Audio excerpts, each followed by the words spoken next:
comienza en el átomo. O sea, todo comienza y termina en el átomo de los metales. Entonces acá nosotros vamos a poder sacar la composición química, la influencia de cada metal, esos conceptos. No va a pasar lo mismo con los plásticos, con los cerámicos, inclusive a veces ni con los aceros especiales, que si bien van a tener una composición, la caracterización de las fases presentes y algunas otras proporciones van a ver que empiezan a influir. Después vamos a ver que los aceros también. Pero los materiales metálicos, todo comienza en el átomo y en lo que nosotros conocemos como la red cristalina. Es decir, las propiedades de los materiales metálicos, vamos a escribir esto si no se quieren hacer un tatuaje, pero si se quieren hacer un tatuaje podrían grabárselo, es las propiedades de los materiales metálicos sí dependen de la estructura cristalina y sus defectos. ¿No? Porque no solamente las propiedades metálicas están asociadas a la cristalografía, sino también a las propiedades, a los defectos que la red posee. Es una red cristalina que posee defectos. Obviamente hay una cuestión física, una cuestión de energía, que es la que mantiene unidas los átomos, y bueno, de alguna manera eso es lo que permite este tipo de estructuras. Obviamente, ya lo dijimos la clase pasada, las estructuras metálicas son estructuras típicamente compactas y por lo tanto van a presentar mucha capacidad de deformación plástica, ¿no? Mucha plasticidad. Bien, dicho esto, Profe, perdón sí que señor, interrumpa. ¿cómo no? Pregunte. No sé si está compartiendo o no, pero mire que no se ve nada. No estoy Ah, compartiendo, todavía todo. estoy hablando, así que pero ahora ya empiezo a compartir y ya no me van a ver, así que les pido a alguno que grite si ven que si no me escucho, cada tanto hagan alguna pregunta o algo así, yo me acuerdo de que están ahí. Bueno, bien, vamos entonces a fondo con la presentación. Me paran cuando empieza todo, me pegan un grito y bueno, nada. Me dicen, me preguntan directamente. Y si escriben en el chat, que alguien me lea, por favor. Bueno, ¿arranco? Vamos. Bueno, tenía mucha. A ver, chicos, cómo va a salir esta clase. Toda tu pantalla. Ahí estoy, ya un segundito nada más. Muy bien por los chicos que prenden la cámara, yo me voy a ir acordando de todos ustedes. Hay algunos que ya lo tengo registradísimo, así que nada, ya está. Muy importante. Bien. Bueno, vamos a ver, arrancamos con cristalografía, ¿no? Que son las celdas unitarias. Básicamente los sólidos cristalinos, que distinta de las estructuras amorfas y que son todos los materiales, se conforman a partir de un proceso que se denomina nucleación y crecimiento, que es un fenómeno de no equilibrio o de equilibrio, que nosotros lo vamos a ver durante la clase 8, que es la clase 5 creo que es, o 4, donde vemos el proceso de no equilibrio. Básicamente existen 7 estructuras diferentes, que son la cúbica, la tetragonal, la ortorrómbica, la monoclínica, la triclínica, la trigonal y la hexagonal, con sus distintas variaciones o sus distintas conformaciones atómicas, ¿no es cierto? Entonces, de la cúbica pueden encontrar con un átomo en cada uno de sus vértices y van a tener la cúbica simple. Después van a tener la cúbica centrada en las caras, que tiene un átomo en cada una de las caras. La cúbica centrada en el cuerpo, que tiene un átomo en cada uno de los vértices y uno en el centro. Van a ver la hexagonal, que tiene un átomo en cada uno de las puntas del hexágono y uno en el centro. Y bueno, pero el Señor, vieron que Dios es sabio y como sabía que ustedes iban a estudiar materiales, para los materiales metálicos solo se guardó 3. Entonces, básicamente los materiales metálicos cristalizan en 3 estructuras que son compactas. Interesante entender esto. Son 3 estructuras que son compactas, que son la cúbica centrada en las caras, que la vamos a denominar FCC, ¿sí? Por sus siglas en inglés, la cúbica centrada en el cuerpo, ¿sí? Que la vamos a nombrar como BCC, y la hexagonal compacta, que la vamos a denominar HCP. Esas 3 son las típicas estructuras características de los materiales metálicos. ¿Se entiende? ¿Se quedó claro esto, chicos? Sí, profe. Repite. Sí, No, profe. el primero, profe. Cómo no, Repite el. cúbica centrada en las caras, que la denominamos FCC, Face Cubic Center. ¿Sí? Después la cúbica centrada en el cuerpo, BCC, y la hexagonal compacta, que es la HCP. Esas son las tres que son las relacionadas a los materiales metálicos, ¿no? Bueno, en algún momento se empezó a estudiar esto y se determinó, se empezó a estudiar, digamos, mediante un método que se llama método de difracción de rayos X, de la ley de Bragg. Bueno, acá creo que ustedes no cursan esa materia de física especial, pero bueno, en esa materia se ven algunos fenómenos relacionados básicamente a la mecánica cuántica y bueno, y algunas de las leyes ópticas, digamos, de la radiación. Y bueno, entre una de esos conceptos está el factor digamos, la difracción de rayos X de Bragg, que es una ley, la ley de Bragg, que en algún momento permitió determinar los parámetros de red. Entonces, ¿qué se denominó parámetro de red? Esta distancia que hay entre los distintos planos del átomo. ¿Se ve el cursor, chicos, o no? Si yo lo Sí, muevo. sí, profesor. Bien. Entonces, fíjense, si nosotros volvemos acá atrás, bueno, lo que hace esto es justamente medir esta distancia, ¿no? Entre este de acá. Ese largo de la arista, es lo que nosotros vamos a denominar parámetro de red. Que si es cúbica, A va a ser igual a B y B va a ser igual a C. Es decir, A va a ser igual a B, B va a ser igual a C. Y los ángulos van a ser alfa igual a beta igual a gamma y todos van a ser 90 grados. Es decir, que si yo tengo los parámetros de red y tengo los ángulos de la red, de los parámetros, bueno, en definitiva voy a poder saber qué tipo de estructura de la red tengo, ¿no es cierto? Claramente, si yo miro la cúbica centrada en el cuerpo, supongámoslo, por decir, o centrada en el cuerpo, que es esta, bueno, yo sé que los parámetros A es igual a B igual a C y el ángulo es alfa igual a beta igual a gamma y son 90 grados. Eso quedó claro, ¿no? ¿Sí? ¿Por qué estudio el parámetro de red? Porque es el valor real que yo puedo obtener por la metodología experimental que utilizo, que es la determinación del parámetro de red a través de la ley de Bragg, ¿no es cierto? ¿Qué es lo que hace esta ley de Bragg? Bueno, los rayos X inciden sobre una superficie. Esto es muchísimo más complejo, chicos, pero van a encontrar, antes se juntaba en una radiografía, ahora, bueno, es en una PC, hay cosas muchísimo más modernas. La verdad que está muchísimo más desarrollado, pero en un principio, para entender un poquito esto, básicamente podemos decir, simplificándolo mucho, que nosotros emitimos una luz en una determinada frecuencia, por lo tanto con una determinada longitud de onda característica, un rayo se va a reflejar y otro rayo se va a difractar, ¿está bien? Y se van a ir reflejando en los distintos planos. De acuerdo al ángulo de incidencia, se van a ir reflejando en los distintos planos. Esta diferencia de camino óptico, ¿no es cierto?, de camino óptico, entre dos rayos, lo puedo considerar, digamos, como también una diferencia de camino geométrico. Entonces, yo puedo decir que el camino, digamos, que recorrió esto, va a ser distinto geométricamente al camino que recorrió esto. Si yo esta diferencia, ¿no es cierto?, que va a ser de acá a acá, la asocio a este valor D, que está acá, y al ángulo de incidencia, que lo puedo manejar yo, con el que hago incidir el rayo, bueno, pueden pasar dos cosas, que los haces no coincidan en la longitud de onda, entonces se anule, voy a ver una sombra, y si los dos rayos, si las longitudes de onda coinciden, se va a reforzar y voy a ver un lugar más luminoso. Yo siempre hacía una prueba, ponía los dedos todos juntitos, miren a través de la luz y van a ver como una ventanita de, de rayitas oscuras y claras que está relacionado a este concepto.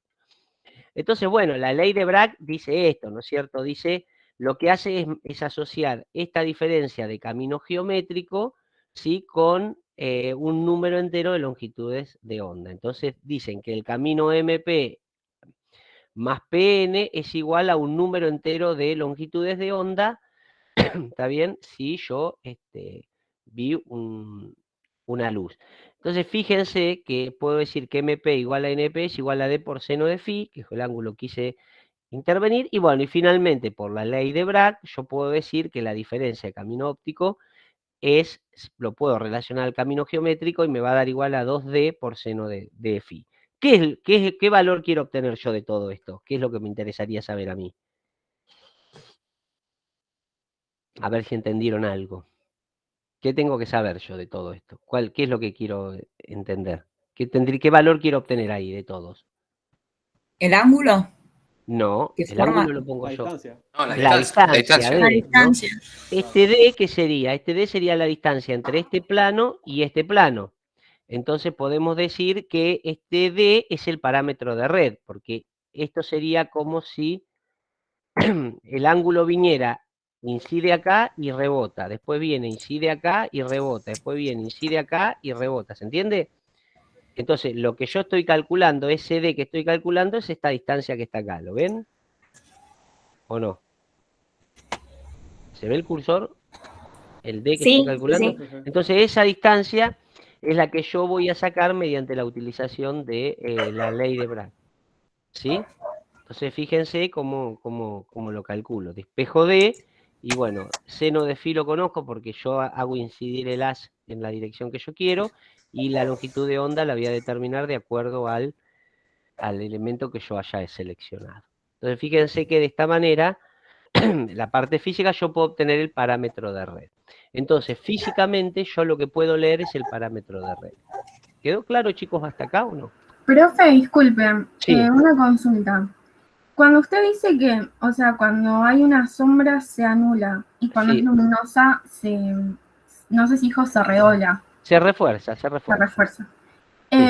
O sea, nosotros podemos ver si pasa esto en el resultado de la ecuación de la ley de Bragg. ¿O es No, solamente no para lo vas a ver? ver, lo vas a recoger físicamente, ¿no es cierto? Va a haber un cálculo que vos vas a hacer y vos vas a medir en realidad la distancia que hay entre una sombra y una luz, ¿no? Vas a ver eso, lo que vas a ver, ¿está? Ah, está bien. Muchas Sí. gracias, profe. Vas a medir las diferencias, ¿está bien? Igual creo que hoy el aparatito te los calcula directamente, así que no hace falta ni que hagas la cuentita. Pero bueno, este es el concepto de lo que nosotros entendemos, de que calculamos el parámetro de red, ¿no? Profe, no me quedó claro para qué sirve calcular ese parámetro. Bueno, porque después te va a permitir calcular un montón de propiedades, ¿no es cierto? Porque todas las propiedades atómicas van a estar, o todas las propiedades de esta red van a estar asociadas al valor de ese parámetro de red, ¿sí? Bien, Entonces, ¿y esos cuadraditos qué simbolizan? y estos cuadraditos simbolizan que en este vértice hay un átomo, que en este vértice hay un átomo, Ok, que en este vértice hay un átomo. Todo esto conforma un plano, ¿sí? Un plano de átomos, un plano atómico. El de abajo conforma otro plano de átomos, ¿sí? ¿Me seguís? ¿Sí? Y la sí, sí. distancia que hay es el parámetro de red. Si yo te tuviera que mostrar esto físicamente, te diría que serían como un montón de pelotitas de tenis, donde casi todo el espacio está cubierto. O sea, estos átomos tienen un volumen, ¿no? Digo, ¿sí? Y bueno, entonces, nada, acá va a haber unos átomos. Esto es como si vos tiraras dentro de una caja una gran cantidad de pelotitas de tenis. Se van a acomodar así, ¿no es cierto? ¿No sería una red cristalina, profe? Es una red cristalina, por Ah, claro, supuesto. por eso. Sí, sí, sí, pero bueno, lo estaba intentando simplificar Ah, bueno. para el Está compañero que no entendía el cuadradito que era. ¿Sí? ¿Quedó claro eso o no? El chico que Sí, me profe. preguntó. Excelente, Sí, bien. sí. Sí, claro que es una red cristalina, está bien. Sí. Bueno. Esto me recuerda a un chiste que hacen no sé, alguna vez escucharon Lelutier, pero hay una cosa que se llama Yogurtu Unge, el cuento, este Yogurtu se va a vivir a Estados Unidos, entonces le dice, le escribe al tío y le comenta como que conoce una máquina que es tirada por caballos de hierro que se comen a vapor y todo, entonces el tío le dice, creo que lo que me querés explicar es que es un tren. Bueno, esto más o menos igual, ¿viste? Más o menos el sentido es el mismo. Quise intentar simplificar ahí lo de que era una red cristalina. Bueno, bien. Y acá tenemos, bueno, un poquito los valores de los ángulos, fíjense, para las distintas estructuras, ¿no es cierto? Y el valor de A, B y C, bueno, van a depender después del tipo de material, básicamente, ¿no? Bien. Bueno, las estructuras de los metales, gracias al Señor, se configuran de esto. Si uno lo quisiera ver, ahí está la cúbica centrada en el cuerpo. Fíjense que tiene un átomo en el centro y un átomo en cada uno de los vértices, ¿sí? Y si la quisiera expandir para representar, la puedo representar como acá arriba. La cúbica centrada en la cara, fíjense que tiene uno en cada uno de los vértices, que son los azules, y los naranjas, uno en cada una de las caras, ¿sí? Fíjense que si la quiero representar ampliada, explosionada, es esta. Y la hexagonal compacta es esta, tiene 1, 2, 3, 4, 5, 6, 1, 2, 3 y acá tiene 1, 2, 3, 4, 5, 6. Fíjense que acá hay un error en esta de acá, cuando vemos la hexagonal, fíjense que se comieron de ponerle los 3 que van acá en el medio, ¿está bien? ¿Sí? Anótenlo eso, chicos, agréguenle los 3 que van acá. ¿Sí? Porque la estructura es como esta de acá, ¿no? Bien. Entonces, estas son las 3 estructuras características. Y fíjense que son estructuras bien compactas, ¿no? Eso es lo interesante de esto, ¿sí? Bueno, importante, las estructuras de los metales son estructuras compactas. ¿Por qué? Bueno, porque es producto de la unión metálica, ¿no es cierto? ¿Por qué es producto de la unión metálica?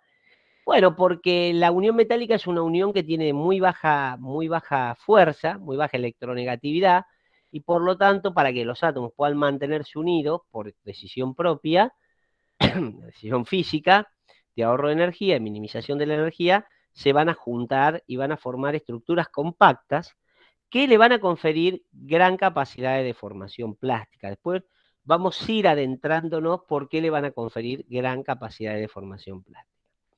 Se puede decir que la estructura final es consecuencia de la manera en que se apilan los átomos. De acuerdo a cómo apilemos los átomos, vamos a tener la cúbica centrada en el cuerpo, la cúbica centrada en las caras y la hexagonal compacta. Acá podemos ver algunos apilamientos de los planos de los átomos, cómo se producen las distintas estructuras. Entonces, si yo, por ejemplo, tengo un plano de este tipo, así, plano que se utiliza en la parte A, en la capa A, después los que están en la capa B y los que están en la capa C, si yo veo, se forma una estructura hexagonal compacta, ¿no? Que puedo mirarla así compactada, la puedo ver así dividida en 2 planos, y puedo ver las 3 capas puestas acá. ¿Qué materiales presentan una estructura hexagonal compacta? Bueno, el berilio, el magnesio, el zinc, el cadmio y el titanio, que son los más conocidos, ¿no? Y también puede ser que esta misma estructura, muy parecida a esta, se presente en la cúbica centrada en las caras.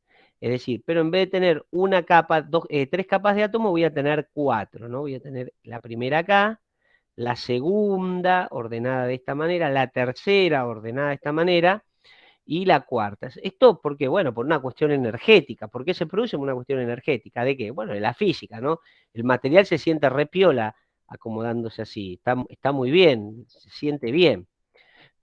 Entonces, fíjense que esta estructura es la hexagonal compacta, también es una estructura compacta.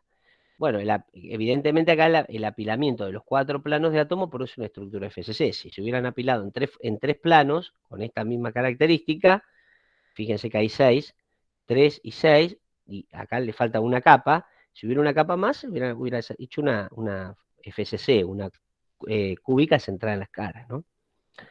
Bien, seguimos. Bueno, y acá vemos un poquito el contenido de las celdas, es decir, acá es muy interesante saber qué cantidad de átomos están contenidos en cada una de las celdas. Es como si yo hubiera agarrado una plancha, como la que usan los magos, y hubiera cortado en forma, digamos, bien por donde pasa el plano, ¿sí? Que define la cara del cubo, ¿sí? Si yo agarro una plancha que igual a la cara del cubo y la corto, y corto los átomos de todas las planchas, vería que lo que me queda adentro de la celda sería esto.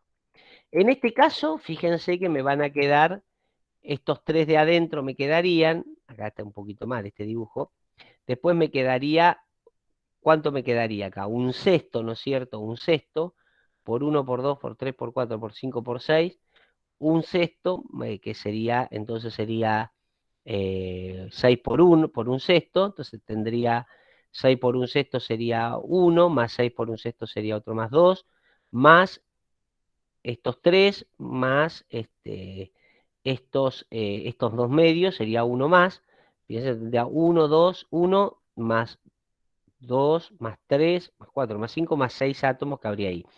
Si me fijo en el cúbico centradas en el cuerpo, fíjense que esto sería un octavo, ¿no es cierto? Un octavo por 1, por 2, por 3, por 4, por 5, por 6, por 7 que está acá atrás, por 8.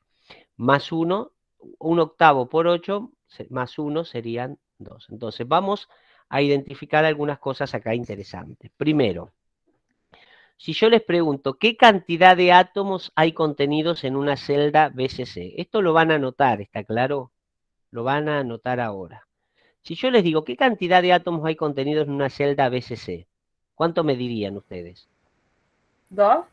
2, impecable, perfecto. Un octavo por 8, más 1 en el centro son 2.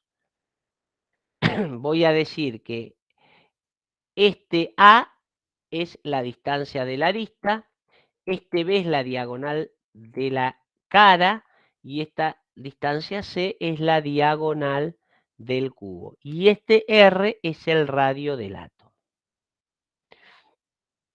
Ahora si voy a la cara cúbica centrada en las caras, voy a tener 1, 2, 3, 4, 5 y el que está del otro lado 6 por un medio, ¿sí? 6 por un medio, ¿no es cierto?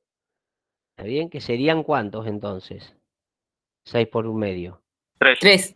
Excelente, 3 más un octavo por 1, 2, 3, 4, 5, 6, 7, 8. Más un octavo por 8 que es 1. Son 4 en total. 4 Cuatro. átomos. Entonces nosotros anotamos, la BCC contiene en su interior 2 átomos y la FCC contiene en su interior 4 átomos. ¿Sí? Vení, ¿Estamos de pasá. acuerdo? Bien. Profe, Sí. ¿podría explicar Señor. por qué se hace por un medio? No me quedó claro eso. Porque corta a la mitad el átomo, ¿ves? Ah, listo, listo. ¿Sí? ¿Lo ves? Si no vuelvo arriba. Sí, sí, sí. Ah, entendí, entendí. Es como si agarraras acá y cortaras por acá, ¿viste? Cortás así. ¡chac! La mitad del átomo Listo, te queda de un lado, gracias. la mitad del átomo te queda del otro. ¿Sí? ¿Está bien? Dale. En este acá. Bueno.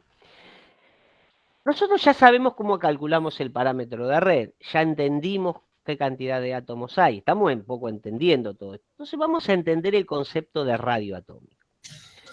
¿Cuál era la definición de química de radio atómico? A ver, vamos a intentarlo recordar. A ver, ¿cuál era la definición de química? Solo tienen que leer ahí la filmina, ¿no? Si son avispados. ¿Cuál era la definición de radio ¿Era la atómico de distancia química? media entre dos núcleos del mismo elemento? Exactamente. El radio atómico lo podemos definir la mitad de la distancia entre los centros de dos átomos que forman una unión química, que es más o menos exactamente lo que vos dijiste. ¿Sí? ¿Está bien? ¿Estamos de acuerdo? ¿Sí? Entonces, ¿nosotros qué calculamos? Nosotros calculamos radio atómico, parámetro de red.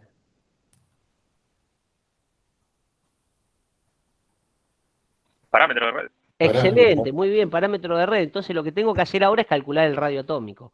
¿Cómo lo voy a hacer? Usando esa definición. Una manera experimental es utilizar el parámetro de red para calcularlo. El parámetro de red puede determinarse experimentalmente mediante el uso de la difracción de rayo X, que es lo que vimos recién, ¿no? Ahora fíjense, yo puedo calcularlo en todos. Ahora, si yo, por ejemplo, tomo el radio, lo primero que tendría que haber es que esos dos átomos estén formando una unión química y que estén pegados.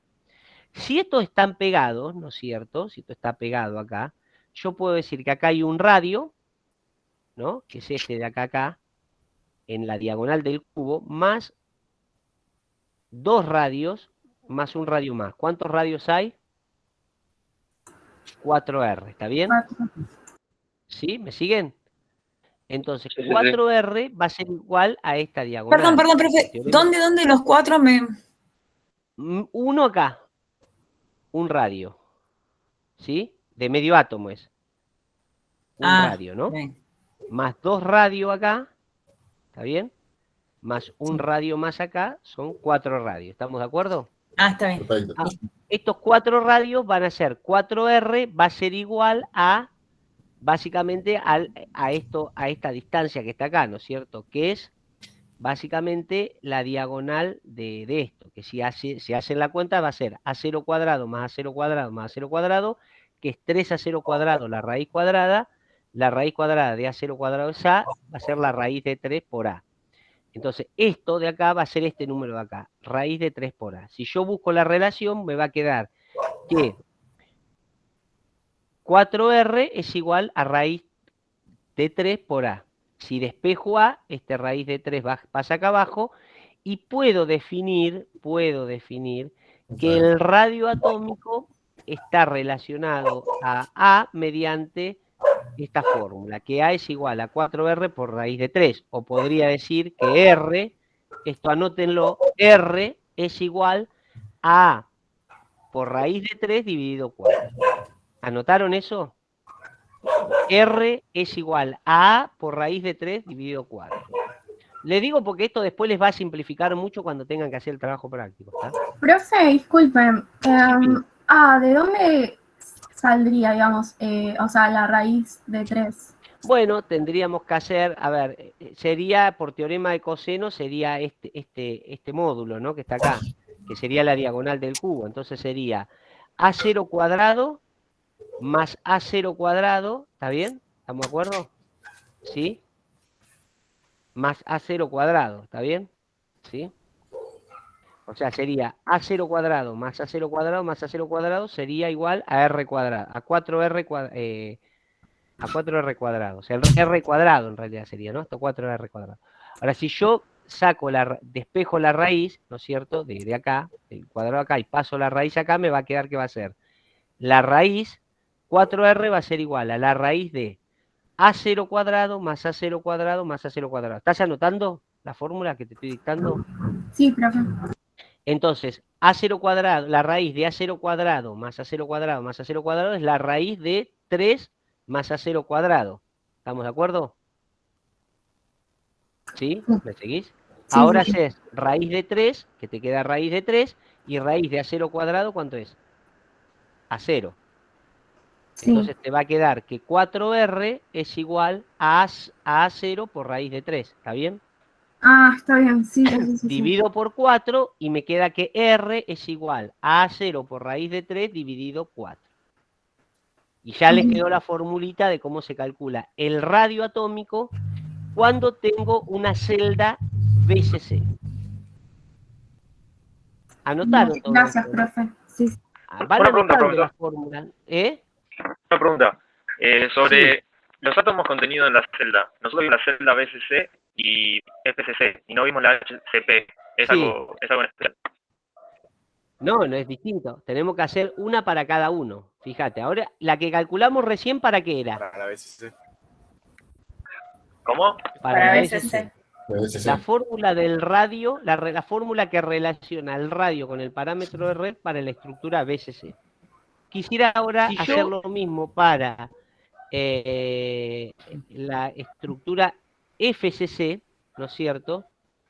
Tendría que hacer algo parecido, pero lo voy a hacer sobre la cara del cubo, ¿no es cierto? Entonces, fíjense, voy a tener R más 2R más R. ¿Cuánto da? 4R. 4R es igual a esta distancia, esa teorema de Pitágoras.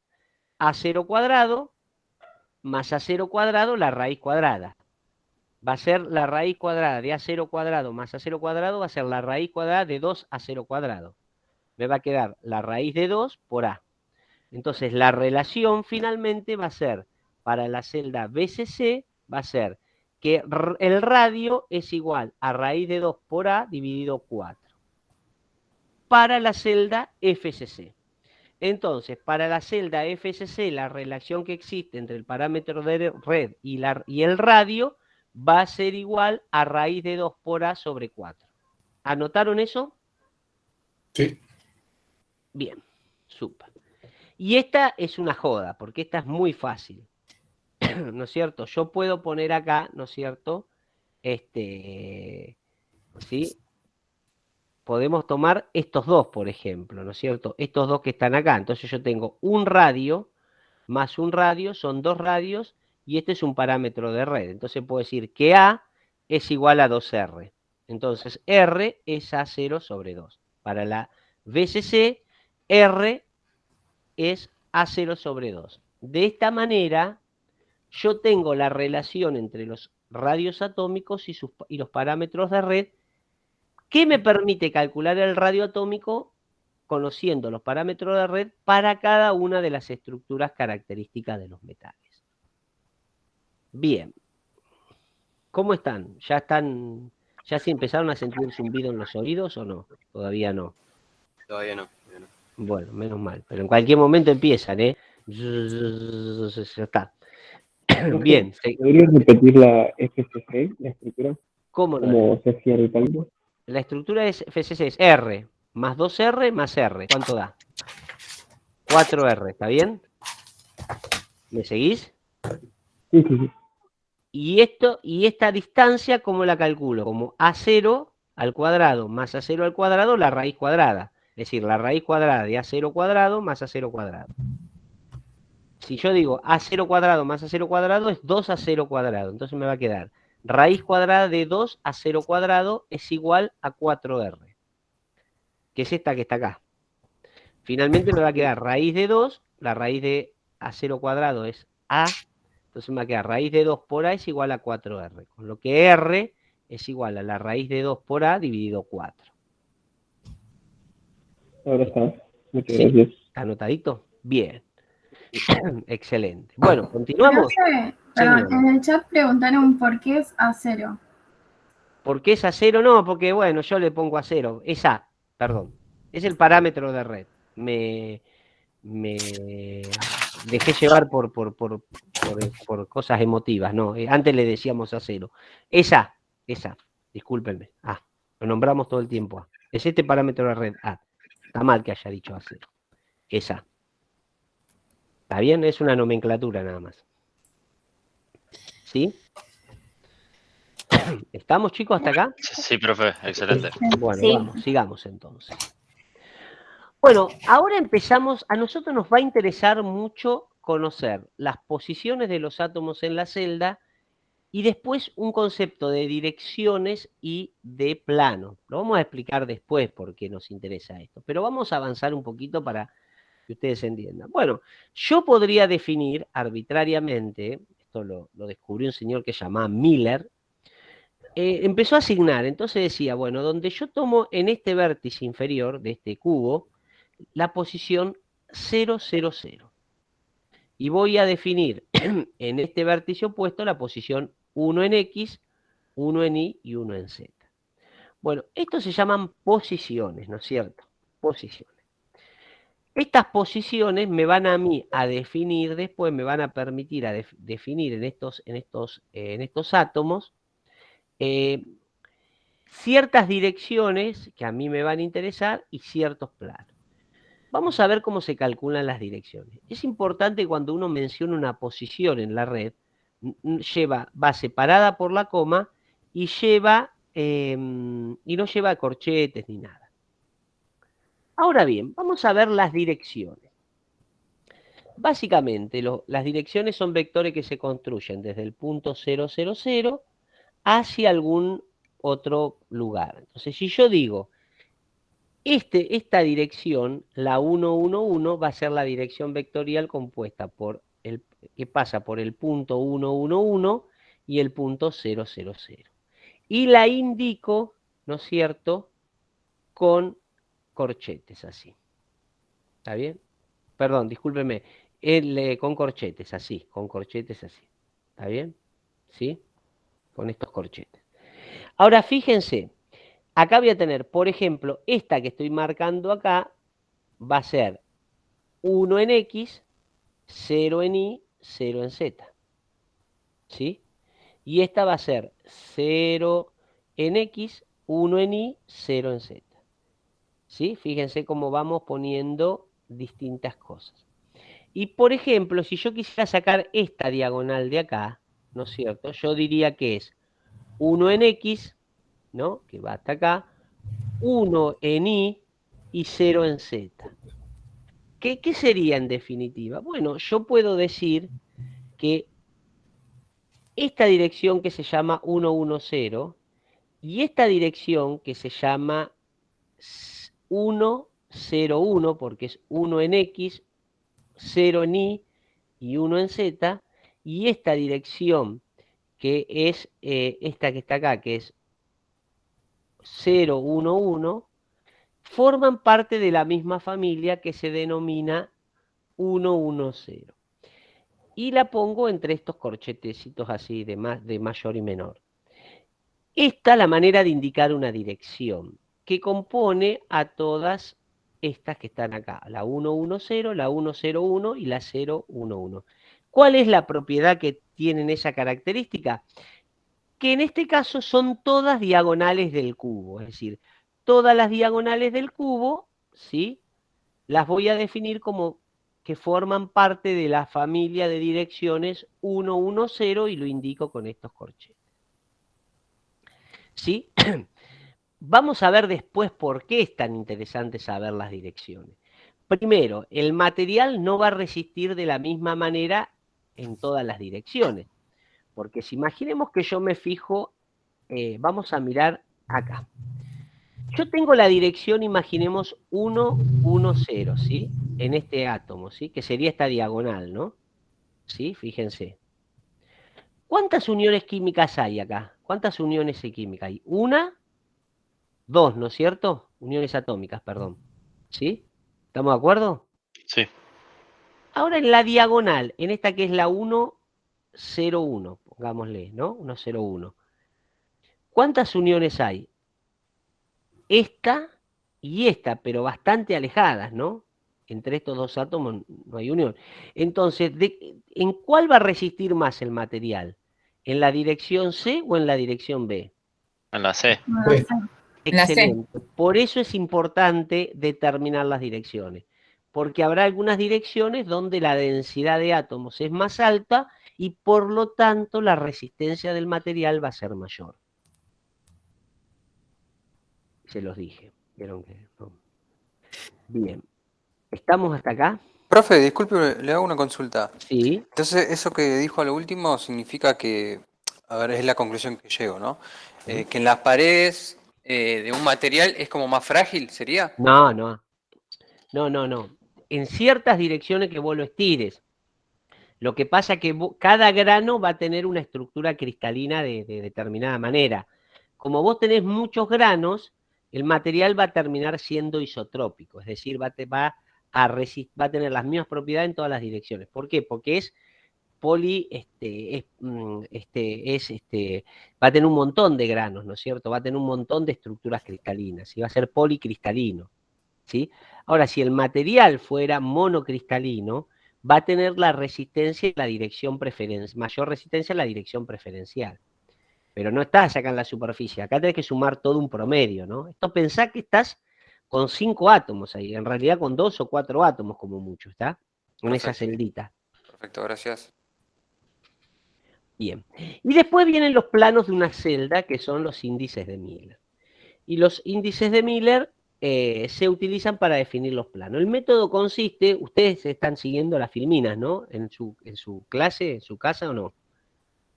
Profe, Sí, ¿le puedo hacer una consulta? por supuesto.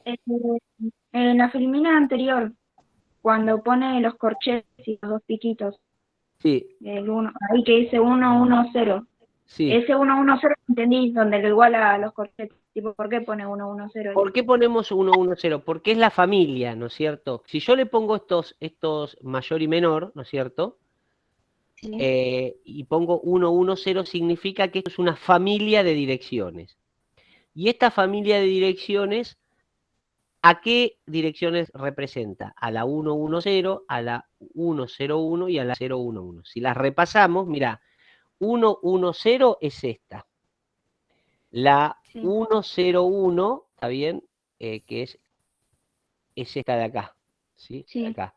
Y la 011 es esta de acá, esta cara. Entonces, en definitiva, todas estas direcciones forman una familia que la definimos como 110 y la ponemos entre los corchetes porque son todas direcciones que son diagonales a las caras del cubo. Ah, ok. Yo podría poner otra diagonales, familia, ok. que podría ser la de la 111, que serían las diagonales del cubo. La familia de las direcciones que son diagonales al cubo. Listo. Gracias. Excelente. Bueno, los índices de Miller se utilizan para definir los planos. El método consiste, dice, se elige un plano que no pase por el centro, porque si no, no va a tener trazas. Se determinan las trazas del plano, se calcula la inversa de la traza y se lleva un número entero. ¿Alguien tiene esta filmina a mano? Es la de la clase pasada, ¿no, profe? No, la venían para esta clase estaban, pero la tienen ahí a mano, la están mirando, ¿no? Sí, la ¿Alguien la está podemos mirando? ver Sí. después se presenta. No, pero yo la voy a sacar por eso. Ah, ok. ¿La tienen ahí? ¿Alguien la tiene como para nombrarse? No, Sí, yo la tengo. bueno, Bájenla y tengan entonces vos me vas a leer, dale, vos me vas a leer. ¿Cómo es tu nombre? Porque no te veo. Manuel. Muy bien, Manuel. Me tengo que acordar después vos. Bueno, ya Perdón. leíste. Está bien, no hay ningún problema. Muy bien, Manuel. Bueno, acá, empecé a leer. ¿Cómo se hace para encontrar el plano? A ver, vamos a ver. Dale. Se elige un plano que no pase por el centro. Bien, este plano que estoy marcando acá, ¿pasa por el centro? No. Bien, perfecto. ¿Después qué hago? Se determinan las trazas del plano. Bien, es decir, ¿dónde corta los ejes, no es cierto? Entonces, fíjate. En X, ¿dónde lo corta? En 1. ¿No? Corta a X en 1. Sí. A Z es paralelo a Z, por lo tanto lo va a cortar en el infinito. Y a X y ahí es paralelo ahí, entonces lo va a cortar ¿a dónde? En el infinito. En el infinito. Después, ¿qué me dice que haga con eso, con esas trazas? Se calcula la inversa de la Entonces, traza. exactamente, ¿está bien? Entonces va a ser 1 sobre 1, 1. 1 sobre infinito tiende a 0. 1 sobre infinito tiende a 0. En este caso le pone 0. Estamos incumpliendo un tema matemático ahí. Sería indeterminado. Y finalmente se lleva a números enteros, ¿no? Tienen el 1, 0, 0. En el caso B, fíjense, volvemos a repetir.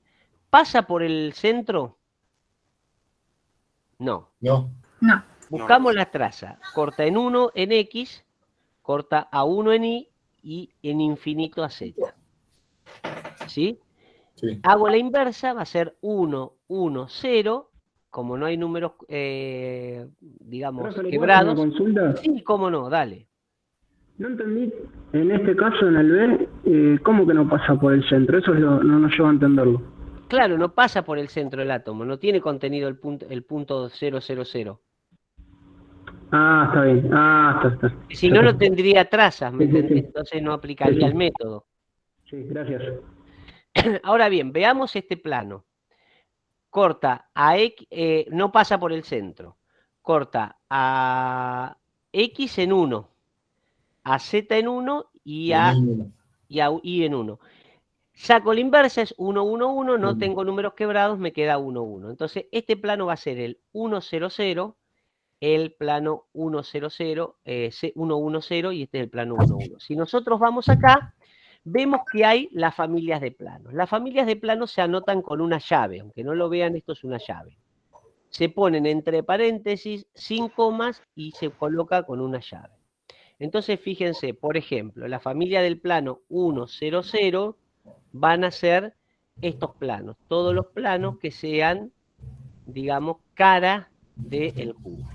Profe, ¿Sí? una consulta, Señor, sí. porque para cerrar el tema bien. El centro Bien. nosotros llamamos centro al eje de coordenadas, a 0, 0, Al eje 0, de no al coordenadas centro que del... nosotros pusimos, claro. Vos está. podrías modificarlo eso. Ok, Podrías ok. ponerlo donde vos quieras. ¿Sí? Por una convención y ordenada lo ponemos ahí en el abajo, ¿no es cierto? En este lugar de acá. ¿Sí? ¿Está bien? Sí, sí, perfecto. Gracias. Por eso. Ahora bien, acá tenemos la familia del 110, que es este plano que corta a la mitad el cubo, fíjense. ¿Sí? ¿Sí? Y después podríamos tener alguno otro, la familia del 111, que sería todos los planos que cortan en esta zona, ¿sí? ¿Sí? Fíjense. Entonces, Profe, básicamente, sí, disculpe que le interrumpa. bueno. Entonces, cuando nosotros sacamos la familia de planos, podemos saber en qué dirección iría.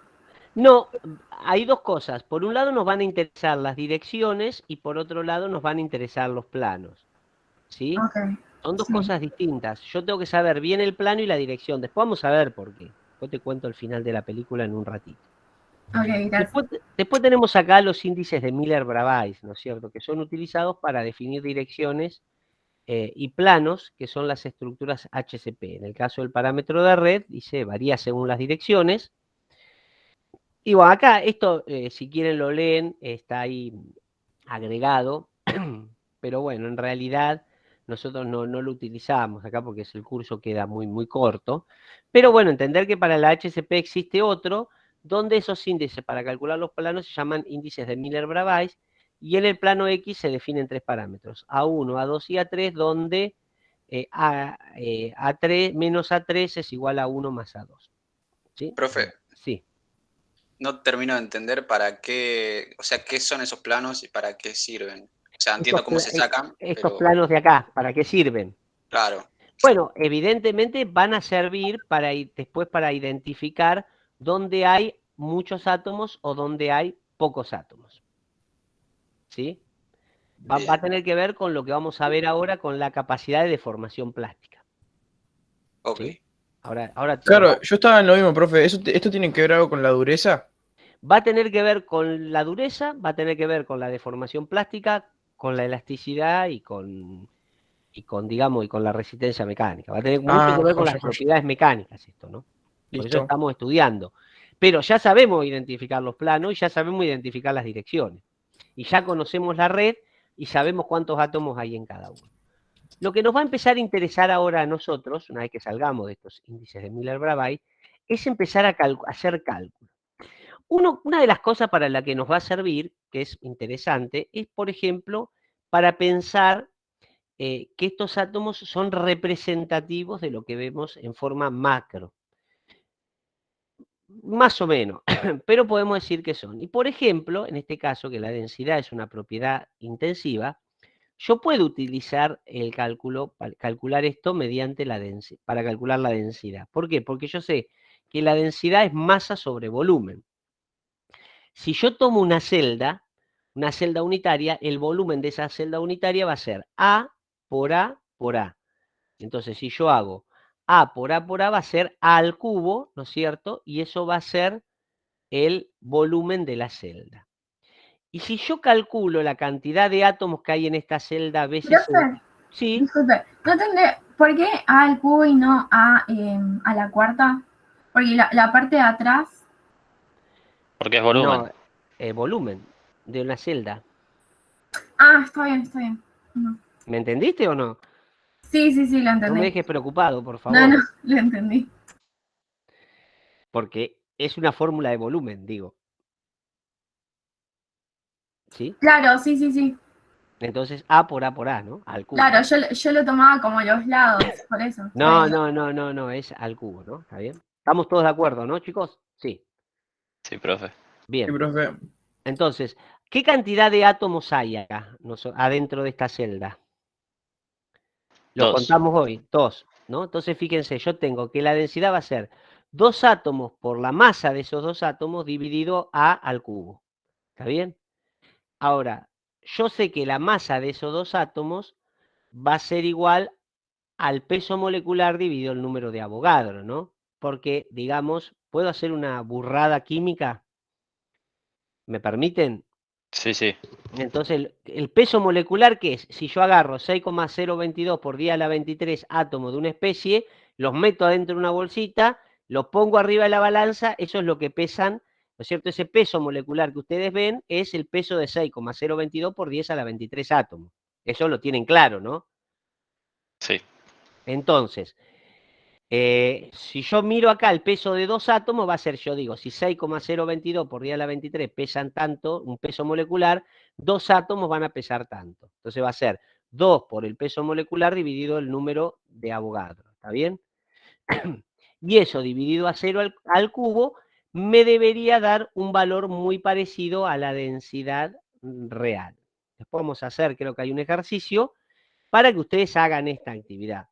¿Qué es lo que permite demostrar esto? Bueno, que hay una correlación entre las propiedades del material en forma volumétrica y el material, digamos, y la celda unitaria, ¿no? Entonces, bueno, nada, tenemos una propiedad intensiva que es la densidad. Bien, la densidad lineal nosotros la vamos a calcular acá como el número de átomos por unidad de longitud que tienen sus centros contenidos en una determinada dirección. Entonces, si yo me fijo acá, ¿no es cierto? ¿Está bien? Tomo esta dirección, yo digo que voy a tener, por ejemplo, ¿no es cierto? En esta dirección, por ejemplo, podríamos ir en esta cara de esta estructura FSC, voy a tener medio átomo contenido en esta dirección, ¿no? Como si hiciera el corte acá, ¿no es cierto? ¿Sí? Está bien el área de intersección, vieron que ustedes lo vieron en medios a eso, ¿no? Las áreas de intersección. Bueno, si yo pongo el área de intersección acá, tomo que este valor yo ya lo conozco, es a 0 por raíz de 2, es raíz de 2 por A, ¿está bien? Raíz de 2 por A, esta distancia. En esta distancia, ¿cuántos átomos hay? Y bueno, está medio átomo acá, más un átomo que pasa por el centro, más medio átomo. Entonces, medio más 1 más medio son 2 átomos, dividido A por raíz de 2. Van a ser átomos por Armstrong, por ejemplo, ¿no es cierto? Entonces, de esa manera yo puedo calcular la dirección en todo. Podría calcular la dirección acá. Acá sería ¿cuánto? Y acá tendría medio átomo más medio átomo. En esta dirección tengo un átomo dividido a 0. Y en este voy a tener un átomo, 2 átomos dividido a 0 por raíz de 2. De esa manera calculo la densidad lineal. Obviamente, cuanto mayor densidad haya, mayor resistencia va a haber, ¿no es cierto? Ahora podría pasar lo mismo a la densidad plana, ¿no es cierto? Que es el número de átomos que tiene localizados en sus centros en el área determinada de un plano. El área debe ser representativa de los grupos atómicos respectivos. Dice, para el cálculo se tiene en cuenta como si un plano cizallara por cada plano, y es importante que tiene que estar contenido, tiene que pasar la mitad del átomo. Entonces, por ejemplo, si yo pasara la densidad de la cara, por ejemplo, ¿no es cierto? La densidad de una cara, ¿no es cierto? Yo tendría, supongamos, a ver, vamos a ver si yo pudiera, en una estructura BCC, FCC, imaginemos acá así, yo voy a voy a cortar esta cara de acá. Si yo me fijo la cantidad de área que va a haber un cuarto, ¿no es cierto? Más un cuarto, más un cuarto, más un cuarto, 4 por un cuarto es 1, 1 dividido el área que va a ser A por A, que va a ser A al cuadrado. Entonces va a haber un átomo sobre A cuadrado. Si va a ser la cantidad de átomos que hay contenidos en un determinado área. Profe, rapidín. En la anterior, densidad es igual a 2 átomos por la... ¿A dónde? ¿Acá? Una más.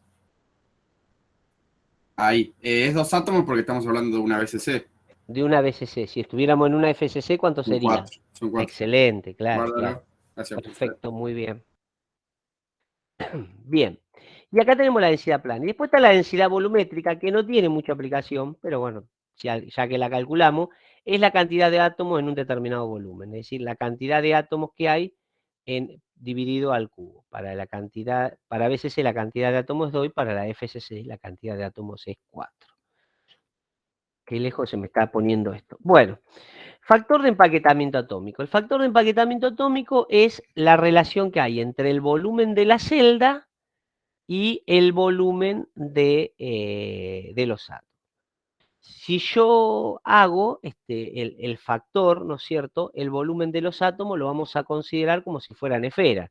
Entonces, el volumen de una esfera es 4/3 de pi por r cubo, ¿no es cierto? Y el volumen de la celda es A al cubo. ¿Está bien? Ahora, fíjense, si yo hago el factor de empaquetamiento atómico, que le dije que es el volumen ocupado por los átomos dividido el volumen de la celda unitaria, me va a quedar que va a ser la cantidad de átomos por celda por el volumen del átomo.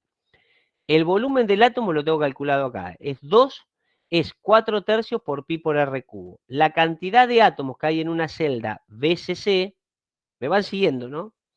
Celda BCC, está bien acá, BCC, tiene 2 átomos, ¿sí? 2 átomos, y tiene un volumen de 4 tercios pi r cubo. Dividir el volumen de la celda que hace al cubo. Si yo hago esta formulita que está acá, van a ver que los R se simplifican y el factor de empaquetamiento atómico para la estructura BCC es de 0,68. Y acá es interesante que ustedes anoten que esta es la relación del porcentaje de la celda que está ocupada. ¿Se entiende? Va a ser el porcentaje de la celda que está ocupada. Y acá tenemos, en el caso de la FCC, es similar. Nada más que voy a tener cuántos átomos contenidos en la celda. 4. Excelente, excelente. Y el volumen va a ser A0 al cubo, no sé, o A al cubo. Entonces vuelvo a hacer lo mismo, pero este valor en este caso me va a dar finalmente 0,74. Es decir, en esta celda tengo un 26% de la celda que no hay nada, y acá tengo un 32% en la celda que no hay nada. Profe, Esto va a tomar importancia cuando yo aplique soluciones sólidas, cuando quiera meter algún otro átomo ahí, ¿no? ¿Está bien? profe, ¿Sí? una consulta. Sí. ¿Se Sí, podría decir entonces que el factor de empaquetamiento atómico nos daría la concentración? sí, sí, sí, Ah, sí, la concentración de átomos que hay.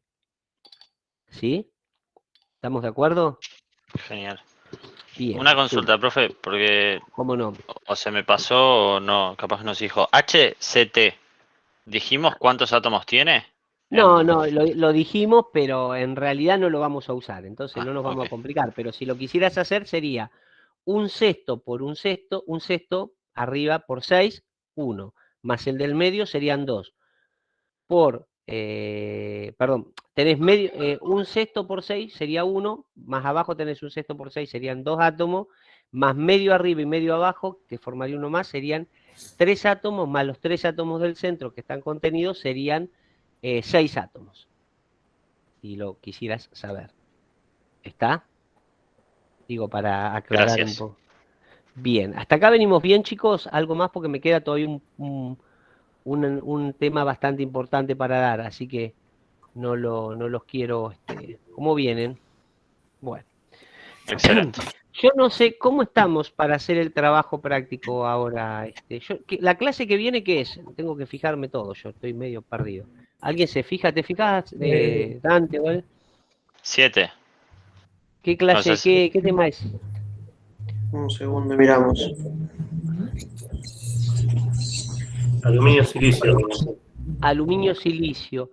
Disolución Bueno, sólida. porque estoy pensando, no sé si vamos, pues estamos medio en el horario, ¿no? Son las 8 ya. Podría dar un poquito la parte de defectos, si les parece, y la parte de plasticidad y elasticidad lo doy la clase que viene. ¿Qué opinan? Porque no vamos a llegar, si no. Profe, rápido, interrumpo. Sí. Cuando en nivel arrancamos la clase y las propiedades de los materiales metálicos dependen muy bien, dependen de la estructura cristalina y los defectos. Bárbaro, gracias. ¿Cristalina y defectos? Perdón, Y los se cortó. defectos que posee, que vamos a verlos ahora rápidamente. Me voy a fijar si son nada más que, creo que son 144 filipinas. ¿Qué? Sí, escucho. A mí me quedó una consulta. Disculpe. Sí. Decía que se nombró la familia. ¿Cómo sabíamos con qué número? ¿Cómo? No entendí, perdóname. Me entendí. Te escucho muy mal, Ignacio. Ese es el tema. Vio que... A ver. Dale.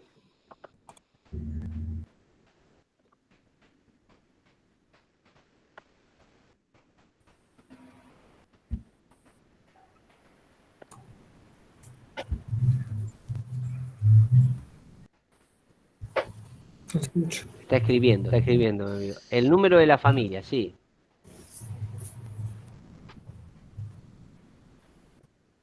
¿Cómo lo sacás? Elegís cualquiera que represente, ¿no es cierto? Que vos pongas ahí que represente. Puedes usar cualquiera. Yo ahí puse el 100, pero vos podrías poner el 001 y la familia es la misma. ¿Sí? ¿Sí? Están contando las filminas que tiene cada uno, no se déjense de llorar, chicos, hay cosas peores.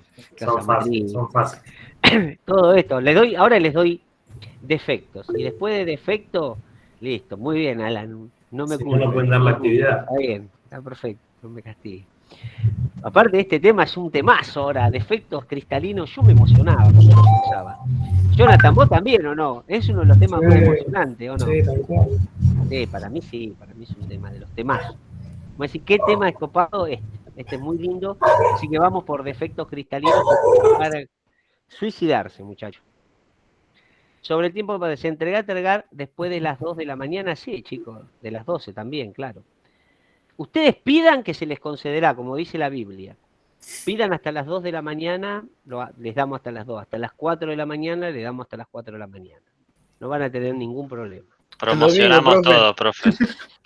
No, está bien, qué sé yo. Bueno, eso de la promoción hay que pedirlo, pero bueno, nada. A veces hay que ver lo que piden a cambio. Siempre recuerden, así que nada.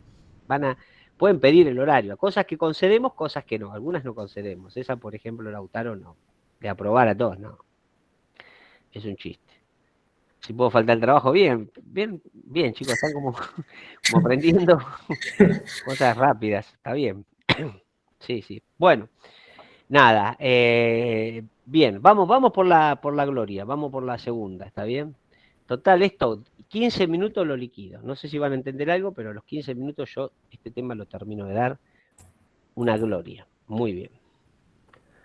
Ahí vamos por la gloria, dejar de compartir. Bueno, bien, vamos acá.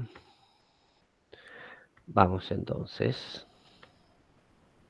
Vamos con los defectos. Vamos arriba. Profe, perdón, una consultita. En el trabajo donde dice qué tipo de celda es la estructura cristalina, el BCCH. Claro, exactamente. Celda cristalina o estructura cristalina es lo mismo en este caso. Bueno, ¿qué tema este? Bueno, vamos de efectos cristalinos. Y de formación plástica. La parte de formación plástica la vamos a empezar a ver la clase que viene, total. Voy a tratar de arrancar a las 6:30. Así me gano ese tiempito. Bueno, los defectos cristalinos. Los defectos, dice, los sólidos cristalinos ideales, no existen. ¿Por qué? Porque, bueno, el proceso por el que se producen es un proceso, digamos, un proceso, no me sale, fuera de equilibrio, un proceso de no equilibrio. Es decir, ocurre a una determinada velocidad donde no hay un concepto de equilibrio. O sea, ocurre a una velocidad determinada, y al ocurrir a esa velocidad determinada, bueno, nada, puede que el proceso no ocurra con la suficiente previsibilidad. Entonces pueden aparecer defectos, es decir, los átomos se van acomodando. Imaginen que yo acomodo pelotita por pelotita en una caja de tenis. Van a quedar todas perfectas y todos los huequitos llenos. Ahora, si yo tiro un montón de pelotitas de tenis adentro de una caja y las sacudo y las acomodo, va a quedar más o menos acomodado, pero van a quedar un montón de defectos. Y todos los sólidos cristalinos poseen un gran número de defectos. Nosotros después cuando vayamos avanzando vamos a ver que aparecen todos estos defectos, aparecen. Pero ¿cuál es la chance? Que ustedes de alguna manera los identifiquen hoy. ¿Está bien? Entonces tenemos la cantidad y forma de los defectos, dice, tienen un efecto, dice, profundo en las propiedades de los materiales. Y la influencia de los sólidos en los sólidos cristalinos no siempre es un efecto negativo, o sea, a veces me van a traer buenas cosas, como por ejemplo una buena capacidad de formación plástica. Hay básicamente 3 tipos de defectos: los defectos puntuales, es decir, que son a nivel atómico, los defectos lineales, que nosotros los vamos a denominar dislocaciones básicamente, y los defectos de superficie, que son los que nosotros denominamos como límite de grano. Ahora bien. ¿Grano, profe, o grado? Sí, límite de grano, límite de grano. ¿Qué defectos cristalinos puntuales tenemos? Bueno, puede pasar que en una red haya un átomo intersticial, es decir, un átomo más pequeño se metió entre los 4 átomos estos grandes. Átomos sustitucionales, es decir, un átomo de esta especie, o llamémosla aluminio, fue sustituido por uno más grande de la especie cobre, o simplemente se produce un fenómeno que se denomina vacancia, es decir, falta un átomo en algún lugar. Estos son algunos de los distintos defectos cristalinos que los denominamos puntuales. ¿Sí? ¿Me siguen hasta acá? Ahora bien, si nosotros vemos, por ejemplo, en cristales puros, nosotros podemos tener dos. O un autointersticial, es decir, el átomo se metió en un espacio, se metieron 3 átomos donde deberían ir 2, o una vacancia. Y en los cristales puede haber un átomo de impureza, un átomo atómico de impureza en forma sustitucional, o un átomo de agregado que vaya en forma intersticial. Este es el caso del carbono, por ejemplo, en el acero, ¿sí? Y este sería el caso del cobre en el aluminio, o podría llegar a ser el caso del cobre en el níquel, ¿sí? Cuando nosotros tenemos un átomo que sustituye a otro, ¿no es cierto? Por ejemplo, si esta red fuera de níquel y este átomo fuera el átomo de cobre, diríamos que tenemos una solución sólida de sustitución cuando pasa este fenómeno. ¿Está bien? Este fenómeno lo denominamos solución sólida de sustitución. Por supuesto, las soluciones sólidas tienen las mismas propiedades que las soluciones líquidas. Es decir, las propiedades coligativas que ustedes estudiaron en química, que eran propiedades, digamos, de las soluciones, acá se van a volver a presentar. Y van a tener, por otro lado, la solución sólida intersticial o de inserción, a mí me gusta usar la intersticial, que es cuando el átomo está metido en el medio de otros átomos, que es el caso del acero, por ejemplo. ¿Sí? ¿Se entendió esto? ¿Me siguieron? Sí. Bien. Sí, profe. Bueno, una vacancia dice cuando se produce cuando falta un átomo en un sitio normal de la red, y básicamente las vacancias se crean durante el proceso de solidificación, hasta lograr un estado de energético, digamos, de 20 grados, 20 grados. Obviamente, si yo modifico la temperatura, para lograr el equilibrio dentro de la red metálica se van a generar más vacancias. Ahora, una vez que yo estoy en el estado de solidificación a una temperatura más o menos estable, no se genera gran número de vacancias. Ahora, si yo, por ejemplo,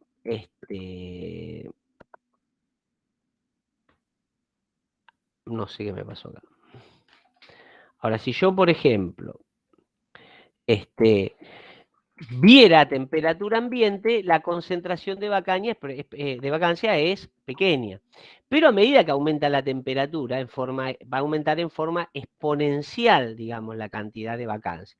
Si nosotros vamos a esta fórmula, que es una fórmula tipo Arrhenius, donde NB es la cantidad de vacancias en equilibrio por centímetro cúbico, va a ser igual a la cantidad, este factor N, que es la cantidad de átomos que hay, multiplicado por este exponencial que es menos QB sobre RT, donde QB es la energía para producir un mol de vacancias, ¿no? Nosotros lo denominamos en algún momento, sería lo que genéricamente llamamos en esta fórmula de Arrhenius la energía de activación, básicamente, ¿no? Y vamos a tener AR y la temperatura en Kelvin. Obviamente yo a esto lo puedo simplificar y le puedo poner un logaritmo, y con un logaritmo elimino el exponencial y me va a quedar que evidentemente cuando la temperatura aumente, la cantidad de vacancias va a seguir aumentando, ¿cierto? Eso es un poquito el fenómeno que va a aparecer, ¿sí? ¿Está bien? Con la temperatura. Con el aumento de la temperatura, la cantidad de vacancias va a aumentar. Bueno, hay que hacer ahí la representación, que ahora no la podemos hacer porque no tengo para hacerla. Pero fíjense, nosotros acá tenemos, por ejemplo, las vacancias, son sitios atómicos en una red. Entonces, ¿de qué depende básicamente la generación de vacancia? Va a depender de la temperatura. Cuanto más alta la temperatura hay, más vacancia voy a tener. Produce una distorsión de los planos acá, Y los autointersticiales, que es un átomo extra, también tensionan la red. ¿Tensionan la red en qué nivel? Bueno, en un nivel no tan importante, ¿no? Porque no pareciera ser un nivel tan importante donde van a tensionar la red, porque justamente, nada, digamos, es a nivel atómico, ¿no? Bueno, después otros defectos que son muy interesantes. Interesante esto entender las vacancias, ¿no? Obviamente cuanto más temperatura tenga, más cantidad de vacancias tengo, más promuevo yo el movimiento de los átomos adentro. Después están los defectos lineales o dislocaciones, que básicamente son imperfecciones de la red, lineales, ¿no es cierto? Como cuando falta un número de átomos o falta una línea de átomos, ¿sí? O una cantidad lineal de átomos.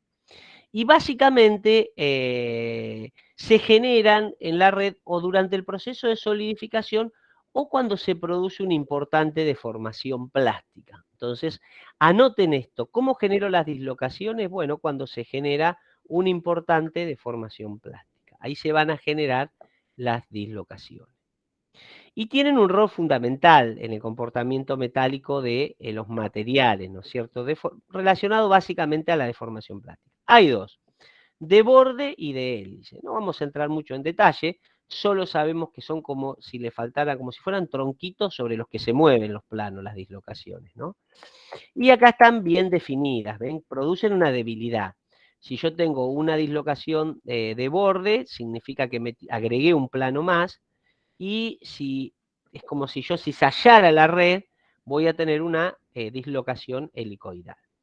Que básicamente cuando yo aplico una tensión de corte, este plano va a estar debilitado, sobre este plano va a estar debilitado, y esta red se va a ir moviendo en este sentido hasta quedar, qué sé yo, con este borde acá.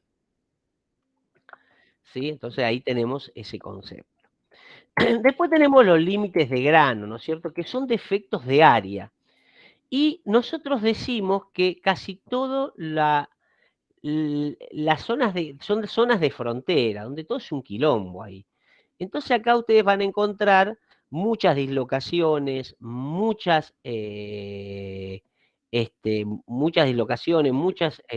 vacancias, muchos átomos en lugares desprolijos, y generalmente es lo que separa dos tipos de átomos. Es decir, estos que tienen un ordenamiento tienen un grano, y estos que tienen otro ordenamiento tienen otro grano. Se ordenaron en otras direcciones, bueno, tienen otro grano. Este ángulo, ¿no es cierto?, que forman con los átomos que están acá corridos, es el ángulo de desalineación, ¿no es cierto? Entonces, nosotros vamos a tener con límite de ángulo grande, de grano de ángulo grande, por ejemplo, y este que es muy pequeño, porque pues están prácticamente alineados. Bueno, básicamente tienen diferencia de orientación cristalográfica, hay una movilidad muy alta en las zonas de límite de granos, donde se producen casi todas las difusiones en estado sólido. Importante anotar esto, la difusión en estado sólido se produce principalmente a través de los límites de grano. Repito, la difusión en estado sólido se produce a través de los límites de grano. Y hay densidad baja en las fronteras de grano, movilidad alta, difusividad alta y alta reactividad química. O sea que ahí es un quilombo, pero es lo Una vez más, profe, puede ser la sí, cómo no, difusión. la difusión en estado sólido se produce en los límites de grano. Interesante también entender que es una zona de alta energía, ¿no? El límite de grano. Vamos a ver cómo es esto. Bueno, a ver, vamos a ver cuál es el efecto de los bordes de grano. Bueno, dice, son interfaces de desorden cristalino de dos granos. Hay un aumento local de la resistividad eléctrica de los metales, o sea, en la zona de los... Cuanto más límite de grano tengo, el material tiene menos conductividad. ¿Me escucharon eso? Cuando el material tiene más límites de grano, tiene menos conductividad. Frenan a las dislocaciones, y por lo tanto, cuanto más límites de grano hay, más freno a las dislocaciones hay, y por lo tanto hay más endurecimiento, porque el plano no puede moverse, y generalmente puede haber zona de corrosión, ¿no es cierto?, en los bordes de grano. Bueno, hay una corrosión intergranular. Pero bueno, acá más o menos cerramos esto. Ya que estoy bingo tan embalado, voy a terminar de dar el tema, así no tenemos sorpresas. Bien, vamos a ver el comportamiento de los metales. Lo primero que nosotros tenemos que ver es la acción elástica, ¿no es cierto? Que nosotros ya sabemos qué es la acción elástica, ¿no? Es el módulo de elasticidad, ¿no es cierto? Es la relación entre la tensión y la deformación. Que nosotros lo decíamos, que este módulo de elasticidad es un indicativo de qué, chicos, de qué propiedad.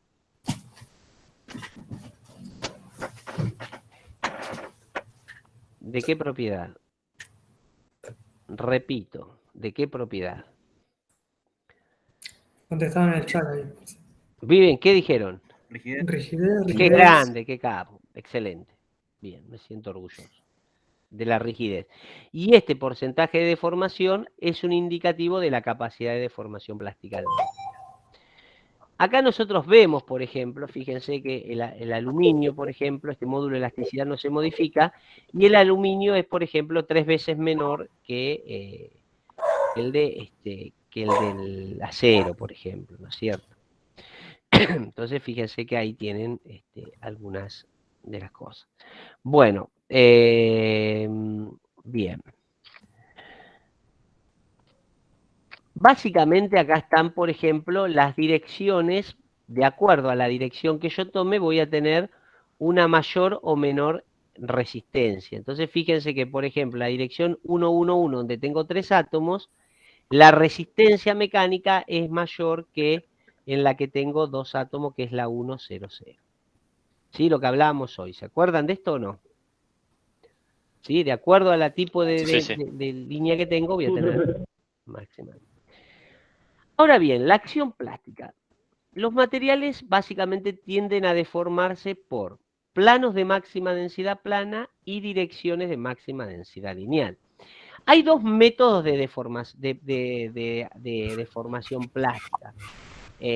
Por maclado y por deformación, podríamos decir. Interesante ver acá, cuando uno se deforma, los materiales se deforman, digamos, básicamente van a depender de esto que se llaman sistemas de deslizamiento. Es decir, un sistema de deslizamiento está compuesto por una dirección de máxima densidad lineal y un plano de máxima densidad plana. Entonces, para que se produzca la deformación plástica, tiene que existir planos de máxima densidad plana y direcciones de máxima densidad lineal. Y un sistema de deslizamiento se compone de un plano de máxima densidad plana y una dirección de máxima densidad lineal. ¿Eso lo entendieron o no? Yo no lo entendí, profe. ¿Puede repetir? Bueno, pero lo copiaron. Vamos a ver. Para que se produzca la deformación plástica en un material, necesito planos de máxima densidad plana y direcciones de máxima densidad lineal. Si no, se va a deformar por otro mecanismo que se llama maclado. Pero para la deformación plástica, por deformación plástica, necesito planos de máxima densidad plana, es decir, que tengan mayor densidad que otros, y direcciones que tengan mayor densidad lineal. Si yo cuento, por ejemplo, yo sé que la estructura FSC tiene 3 direcciones de máxima densidad lineal, que son la 1, 1, 0, ¿no es cierto? Que son las de la diagonal de la cara. Y tiene 4 planos, ¿no? Que son el 1, 1, 1, 4 planos de la familia 1, 1, 1.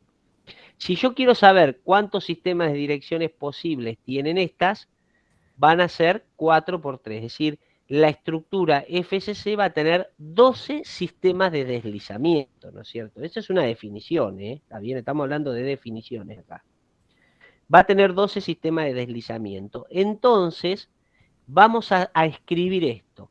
Las estructuras FSC poseen una mayor capacidad de deformación plástica que el resto de las estructuras metálicas. ¿Significa que es más fácil deformarlas? No. Significa que se deforman más. Entonces, nosotros podemos decir que la estructura FSC tiene 12 sistemas de deslizamiento. Al tener 12 sistemas de deslizamiento, podemos decir que estos 12 sistemas de deslizamiento le confieren una altísima capacidad de deformación plástica. Entonces, si yo les pregunto, ¿cuál es la celda que tiene mayor capacidad de deformación plástica en los metales? Ustedes van a repetir al unísono la FCC.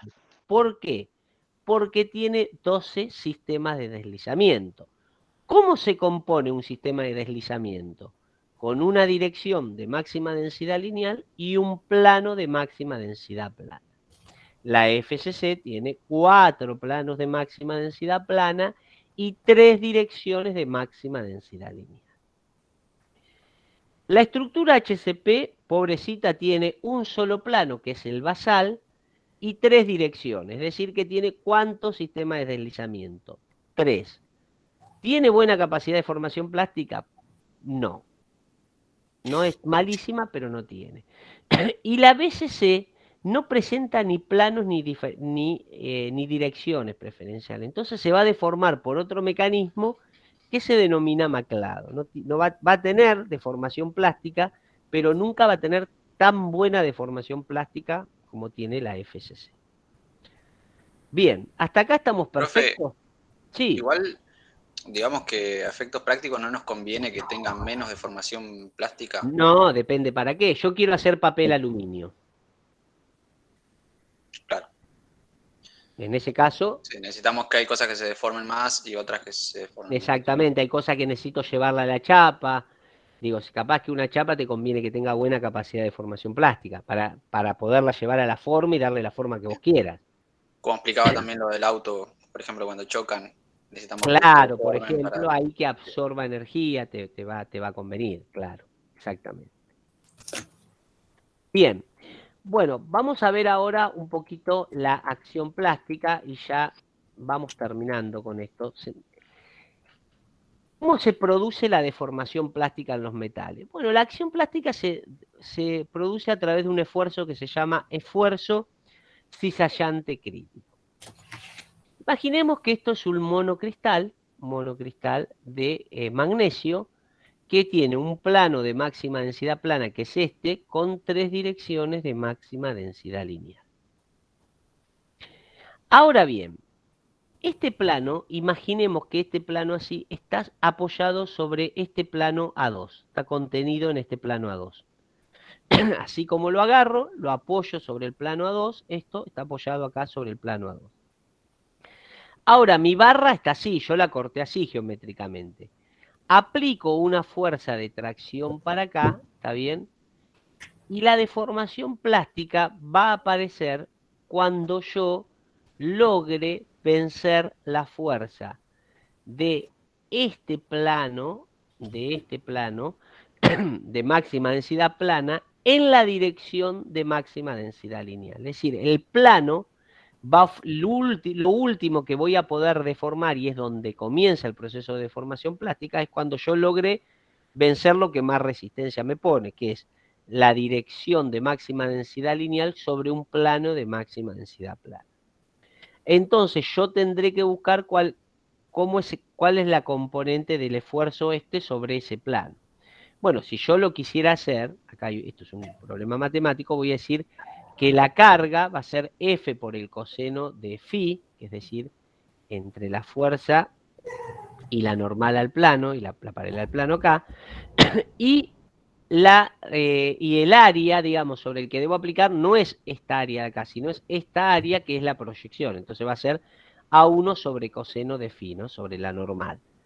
Si yo desarrollo esta fórmula, me va a quedar que ese esfuerzo cizallante, porque en definitiva el esfuerzo lo estoy haciendo en este cizallante al plano, ¿no? Como si fuera así uno sobre otro, una hoja sobre la otra, va a ser la carga dividido o P sobre A2, que va a ser la carga que estoy aplicando sobre el plano sobre el área del plano.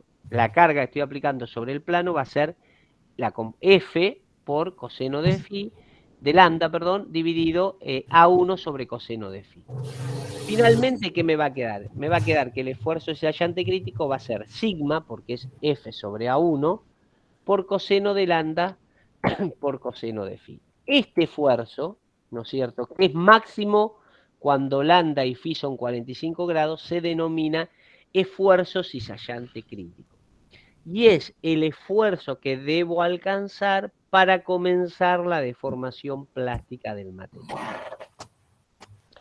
Entonces, ¿qué es tau? Tau es el esfuerzo cizallante crítico, es el esfuerzo que debo alcanzar para comenzar la deformación plástica permanente del material.